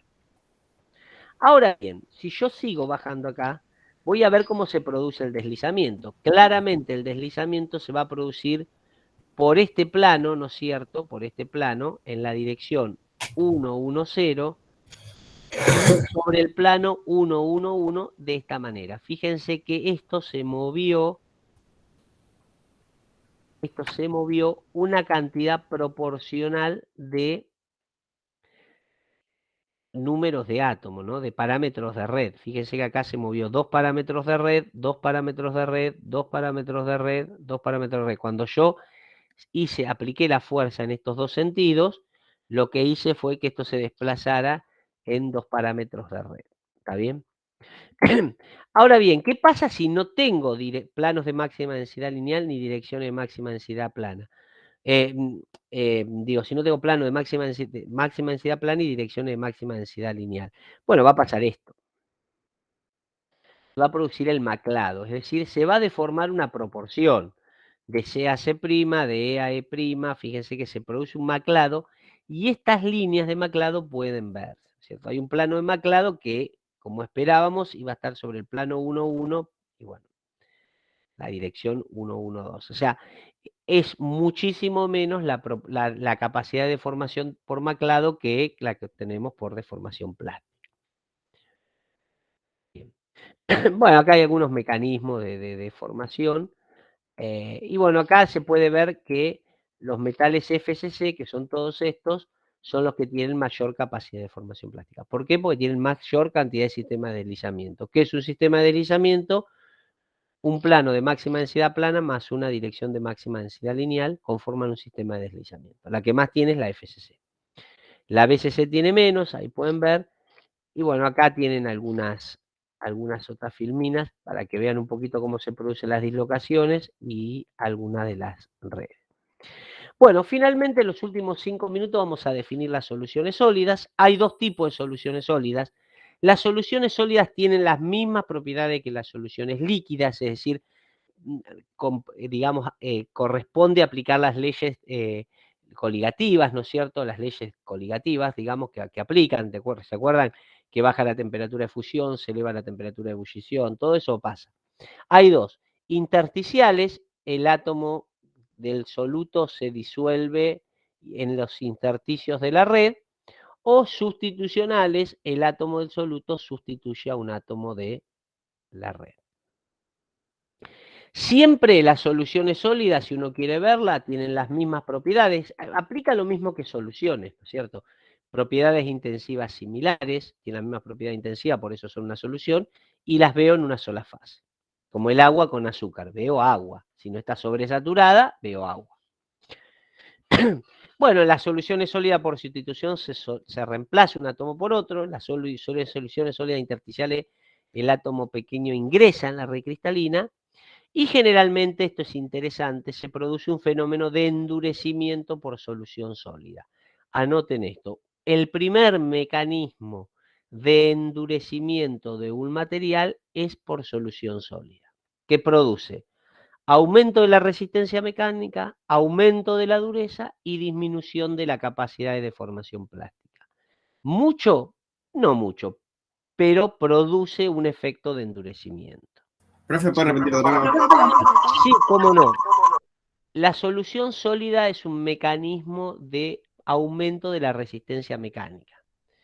Un mecanismo de modificación de las propiedades mecánicas. ¿Qué propiedades mecánicas modifica? Aumenta la resistencia mecánica, aumenta la dureza y disminuye la capacidad de deformación plástica. ¿Por qué efecto? Por el efecto de endurecimiento de solución sólida. ¿Qué es el efecto de endurecimiento de solución sólida? Es que agrego un átomo extraño que forma una solución y que interfiere en el deslizamiento de los planos, básicamente. Eso es lo que pasa.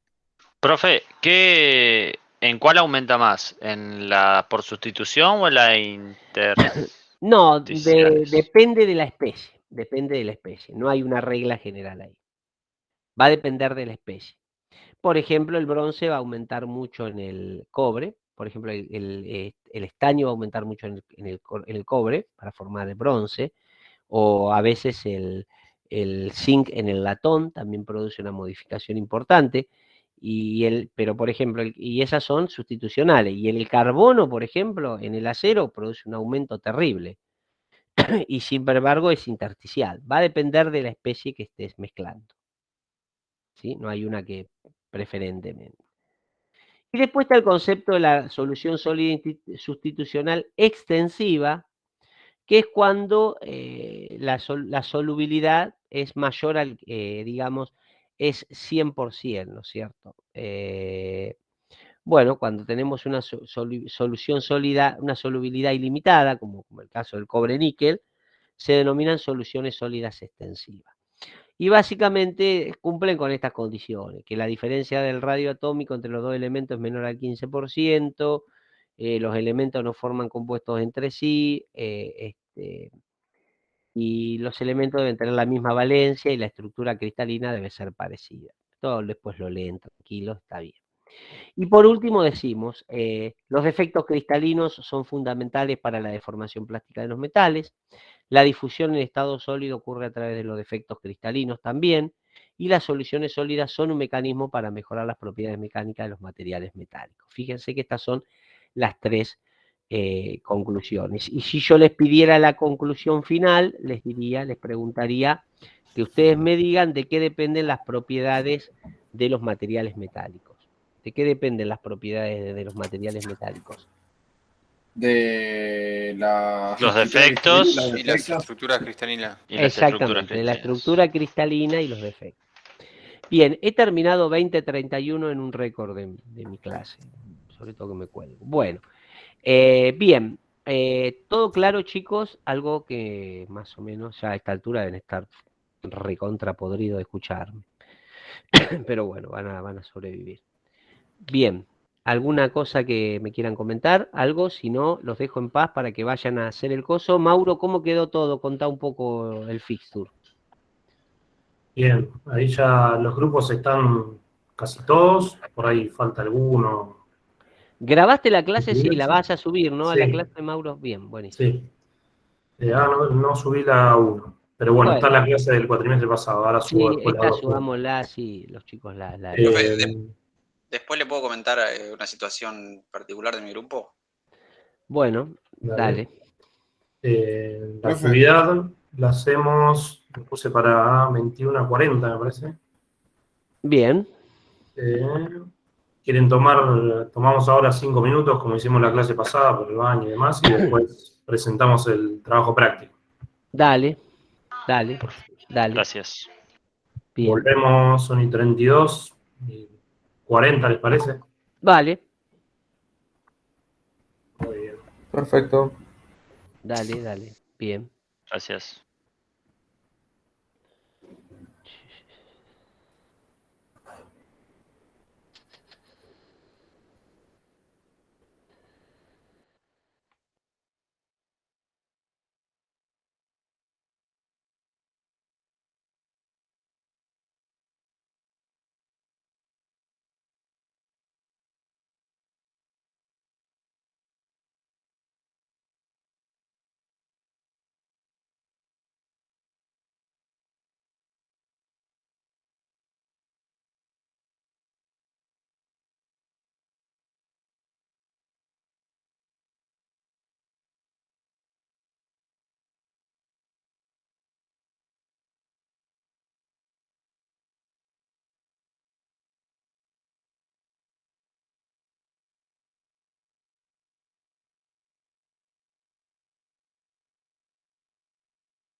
Maurito. Acá estamos.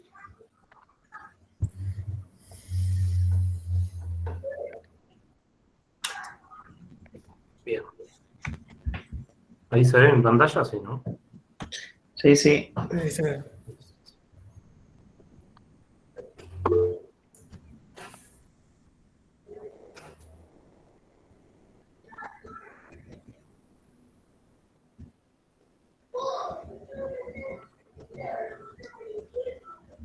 Bien, todos tienen el TP, ¿no? Para todos los puntos, acá se muestra la tabla con los diferentes elementos, ¿no? Los distintos metales, cuál es el símbolo.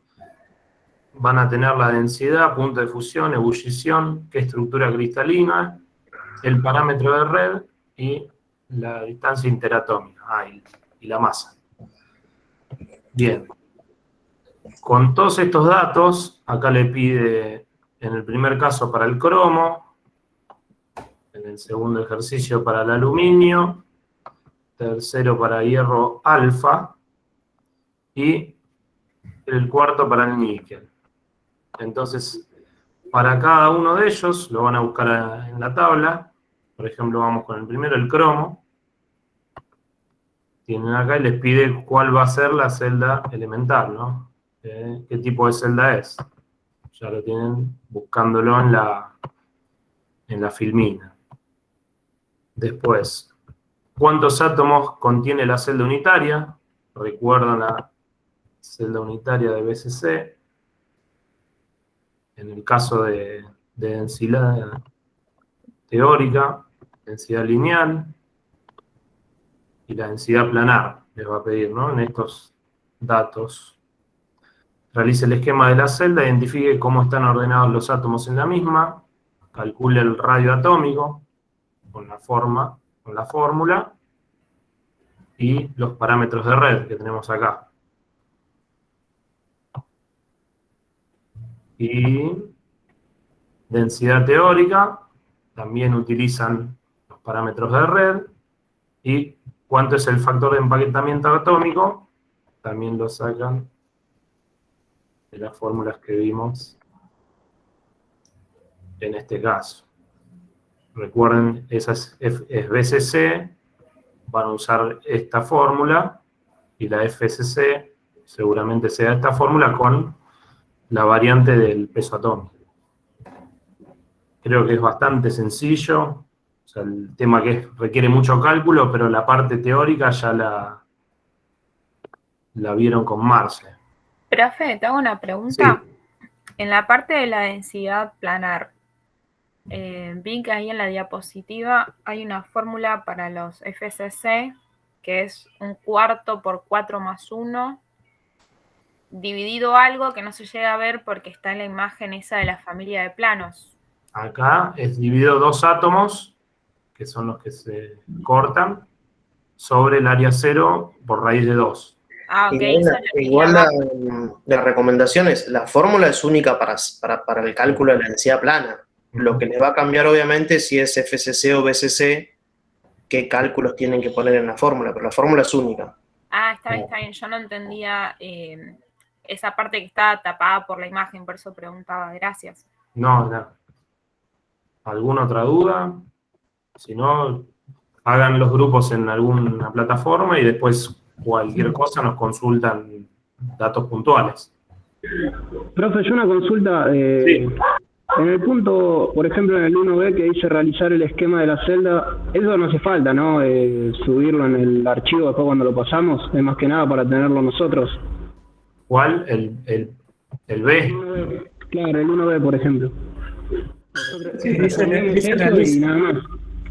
Sí, indicarlo cuántos tienen, o sea, el resultado del cálculo, a veces uno puede tener si la consigna es realicen un esquema, si simplemente hacer el cubo, identificar átomos en los centros, en las caras. No, por eso. Yo digo, a lo que voy es si hay que hacer el dibujito ese y pasar ese dibujito al archivo que vamos a enviar. Exactamente, sí, porque así vemos cuál es, o sea, si identificaron bien, porque a veces en el hierro alfa, por ejemplo, pasa pasa comúnmente acá porque justo está el alfa solo en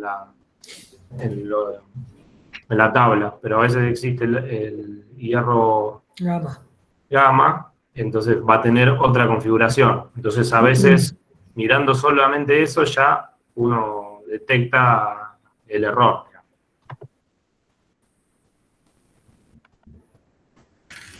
Consulta, ¿el TP cuándo lo entregamos? ¿Hoy? Sí, está hasta las 12 de la noche, pero lo puedo estirar hasta las 2, 4 de la mañana. ¿Hasta qué hora, Marce?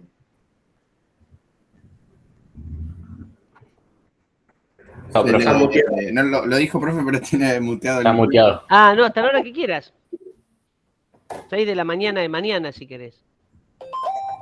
La idea es simple, es corto. Son ejercicios muy simples, chicos. Si tuvieron en la clase es enfocarse nada más. Cualquier cosa nos preguntan, estamos acá. O nos invitan a la reunión. ¿Ah?